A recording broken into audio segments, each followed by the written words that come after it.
We all assume that most horrific crimes are born from the moment of uncontrolled manic rage. But what if the act of murder wasn't a loss of control, but the ultimate performance of it? What if violence wasn't the goal, but just a prop in a deeper psychological production? Today, we're not just reviewing the facts of the Gainesville Ripper case. We're answering the question, was the violence of Daniel Rolling simply a compulsion, or was it a calculated theatrical performance designed to make him feel significant?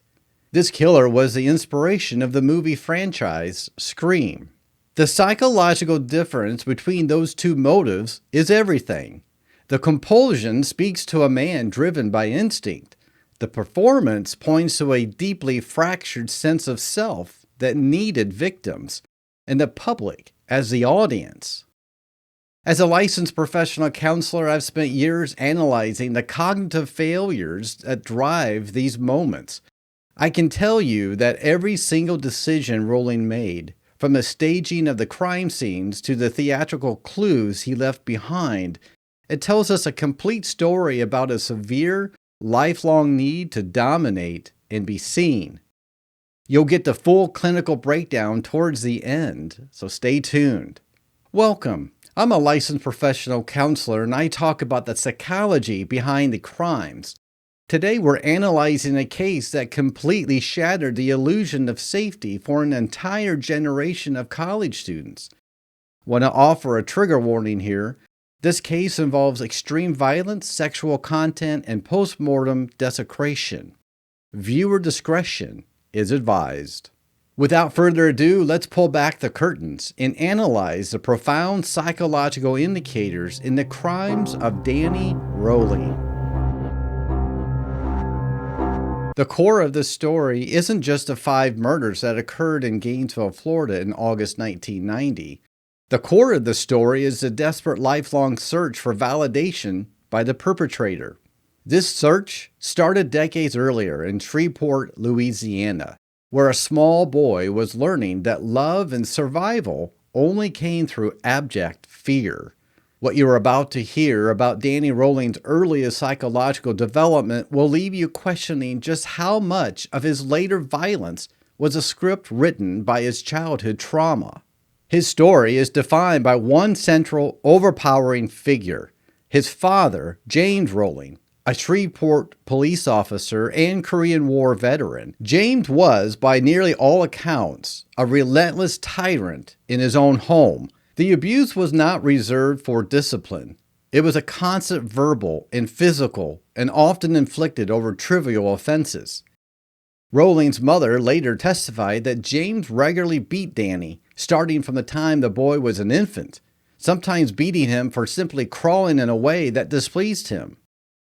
This environment created a profound psychological precursor. A child's internal landscape is molded by their caregivers. For Rolling, home was not a place of safety or love, but a high-stakes arena where he was constantly navigating his father's erratic rage. This established a core belief system centered on fear and learned aggression. He learned quickly that control was the only route to safety, and that violence was the only language of authority. When Rolling was 4 or 5, his father adopted a puppy, which Danny cherished. His father proceeded to torture the dog repeatedly, ultimately killing it in front of him.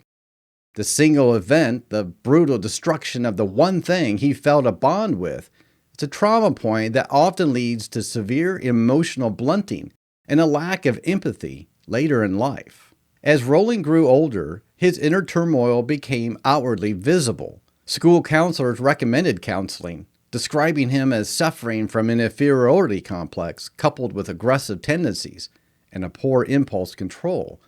But he never received that counseling. Instead of intervention, Rolling retreated into fantasy. By his teenage years, these fantasies, initially a defense mechanism against his home life, shifted toward themes of sadistic violence and control. He began displaying voyeurism, getting caught peeking into neighbors' windows, which only resulted in more physical beatings from his father.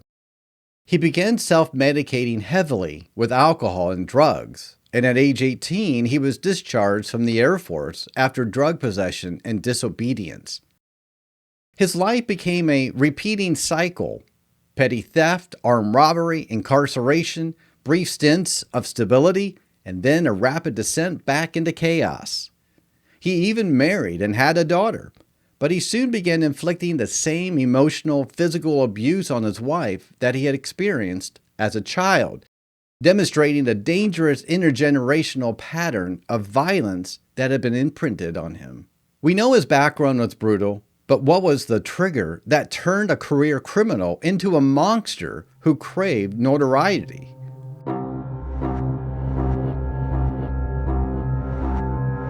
The final trigger, the push that sent him from a career robber to a spree killer, came in May of 1990. Back in Shreveport, following an argument, Rolling shot his father James in the stomach and head. James survived but was permanently disabled. Danny Rolling, assuming the identity of a drifter named Michael Kennedy Jr., and ultimately set up a makeshift camp in a dense wooded area near the sprawling student apartment complexes of Gainesville, Florida.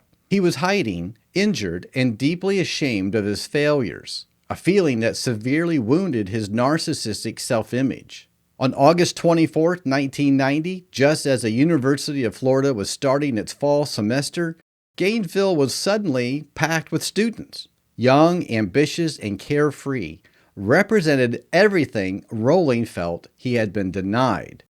He broke into the apartment of an 18-year-old Sonia Larson and a 17-year-old Christina Powell, two freshman roommates at Williamsburg Village Apartments. The ensuing crimes, carried out with a K-bar knife, were defined by extreme methodical staging.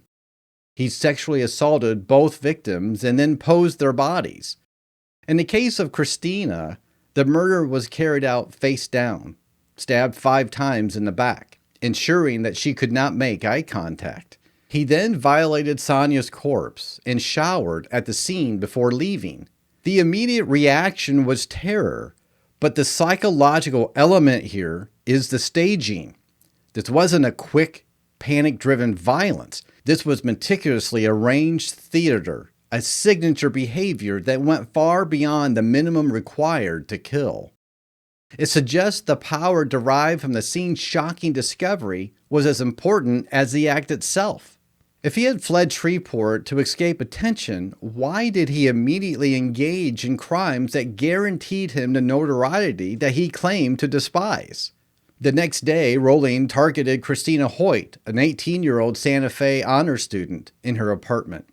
He waited for her to return home from playing racquetball. Again, the scene was staged, but this time the spectacle escalated dramatically.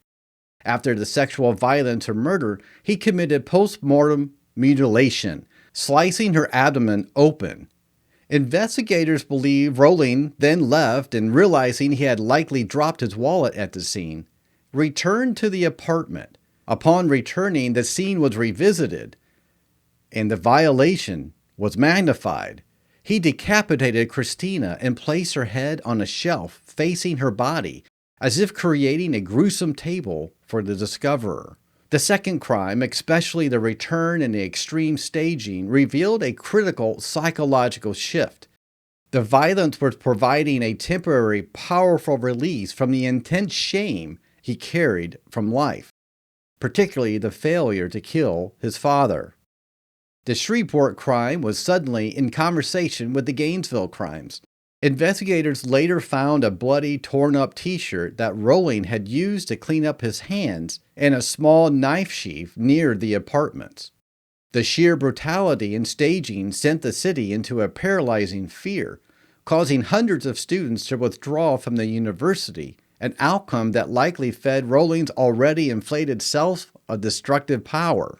Then on August 27th, he struck again, killing 2 University of Florida students who shared an apartment, 23-year-old Manuel and a 23-year-old Tracy. Manuel was a former high school football player, put up a fight, the only victim to physically resist, before both were overpowered and murdered. It is interesting to know that in this final scene, while the crimes were brutal, The extreme staging and mutilation were notably absent. This shift in the modus operandi and a practical method of committing the crime suggests a rush or perhaps a feeling that the performance was complete or that his grandiosity had been temporarily satisfied by the chaos he had already created.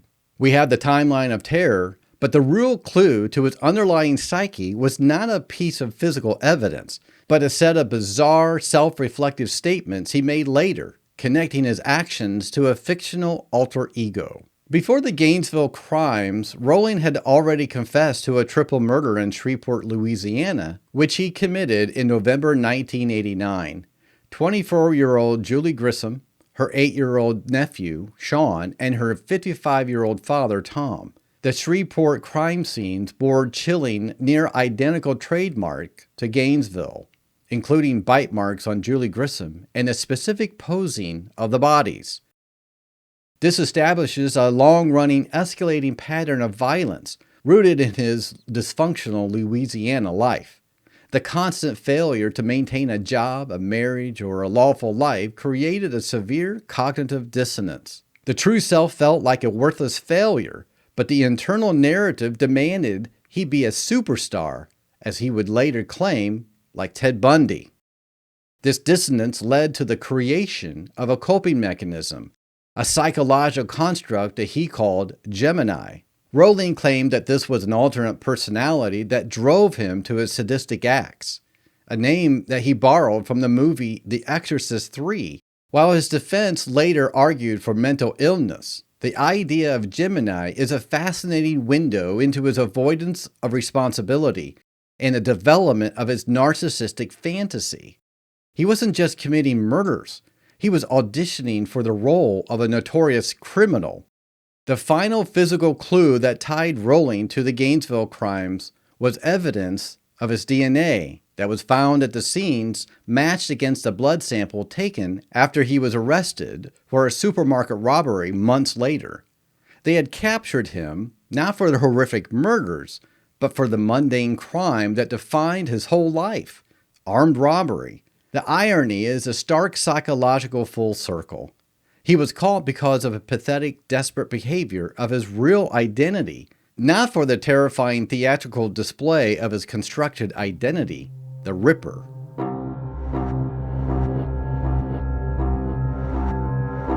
We've seen the psychological precursors of abuse, the escalation of violence, and the pattern of seeking infamy through extreme theatrical staging. Now, for my full psychological analysis of Danny. From a clinical standpoint, it's important to remember I'm providing a psychological analysis based solely on public records and documented behavior. This is my clinical speculation. It's not a formal diagnosis of Danny. Rowling displayed a pattern of behavior consistent with anti-personality disorder, characterized by a pervasive pattern of disregard for and violation of the rights of others, often seen since childhood. But the core motive, the engine that drove his savage acts, appears to be an intense combination of sexual sadism and a profound pathological need for significance. His violence was not random. It was a carefully structured demonstration of power, a performance where he was the writer, the director, and the star. The staging of the bodies, the use of mirrors, and the mutilation were all designed to externalize his internal torment and create a legacy he felt he earned. The mutilation of Christina, particularly the decapitation and the staging of the head, is a clear example of overskill, which is using more violence than necessary to simply end a life. This extreme level of personal invasive violence suggests that the victim was no longer seen as a person, but as an object, a canvas upon which he could express his total dominance. This act of dehumanization allowed him to circumvent any natural human empathy. The sexual violence, often post-mortem, was not driven by simple lust.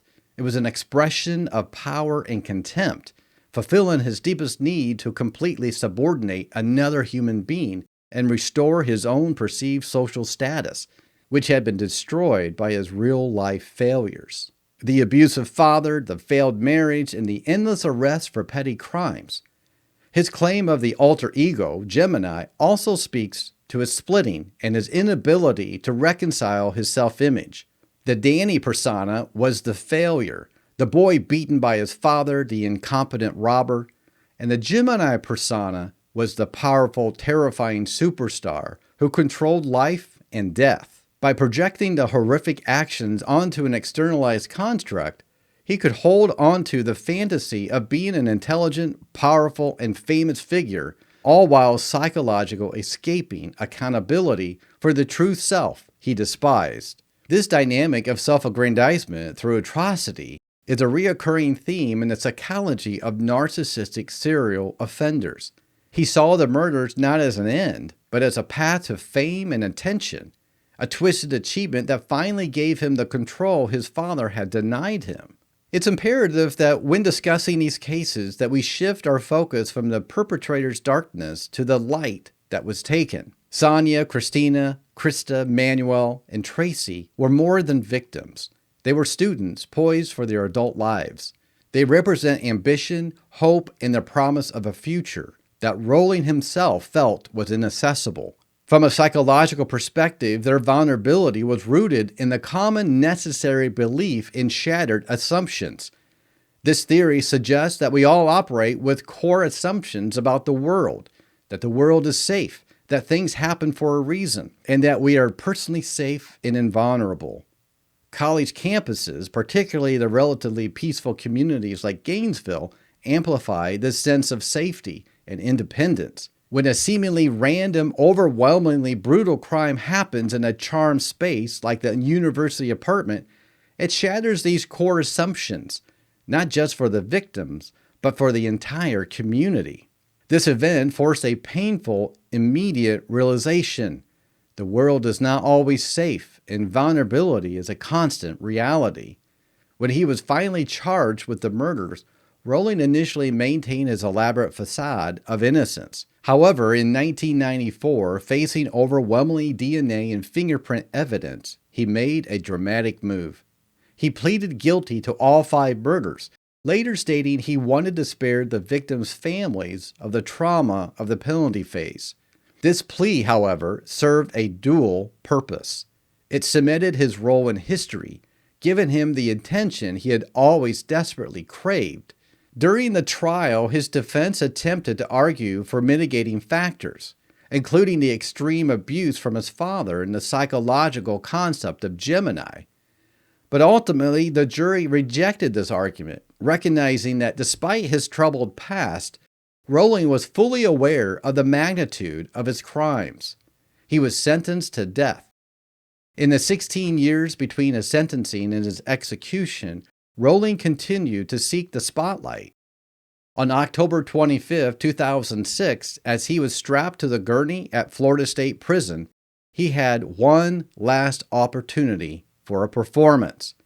He sang a religious hymn seeking a final grand public redemption in his last moments, a final act of his self-aggrandizement. For the families of the victims, the execution of Daniel Rowling brought a necessary, painful sense of closure, but never true peace.